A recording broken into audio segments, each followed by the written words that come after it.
सभी को नमस्कार। मैं शशिकांत कॉसिंग बर्ड से। मैं आज आपसे बात करूंगा ध्यान साधना के संबंध में।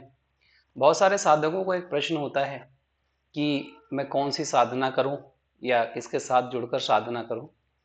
तो होता क्या है कि जब भी आप कोई साधना आरंभ करते हैं, कोई भी ध्यान आरंभ करते हैं, तो आप किसी भी व्यक्ति के साथ जुड़कर कर सकते हैं, बशर्ते वो व्यक्ति बीमार नहीं होना चाहिए।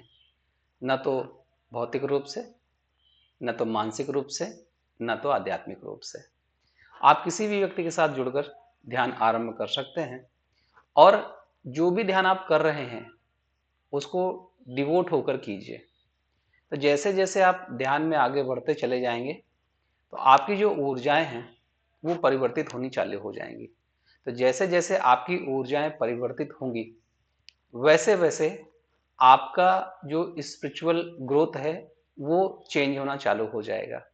और जैसे जैसे आपका स्पिरिचुअल ग्रोथ होना चालू हो जाएगा, आपको अपने हिसाब से स्वतः ही गाइडेंस मिलना आरंभ हो जाएगा। अगर मान लीजिए आप कोई भी ध्यान साधना कर रहे हैं, अगर आप उसके साथ में ट्यून नहीं हो पा रहे हैं या आप उससे उच्च साधक हैं और वो साधना आपके लेवल से नीचे की है, तो आपको गाइडेंस मिलना आरंभ हो जाएगा और कहीं ना कहीं से ऐसी व्यवस्था बन जाएगी कि आप उच्च ध्यान के साथ में जुड़ जाएंगे।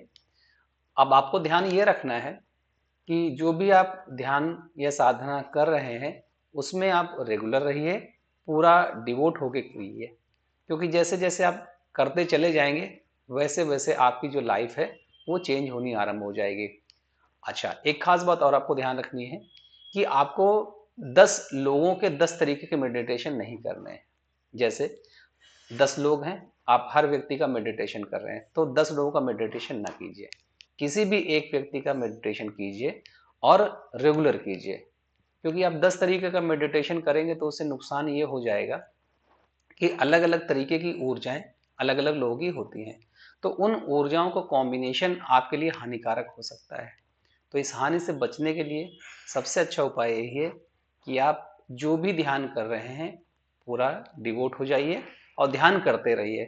अपने आप जैसी आपकी रिक्वायरमेंट होगी वैसा पर्सन, वैसा ध्यान, वैसी ऊर्जाएं अपने आप आपकी ओर आकर्षित होनी आरंभ हो जाएंगे।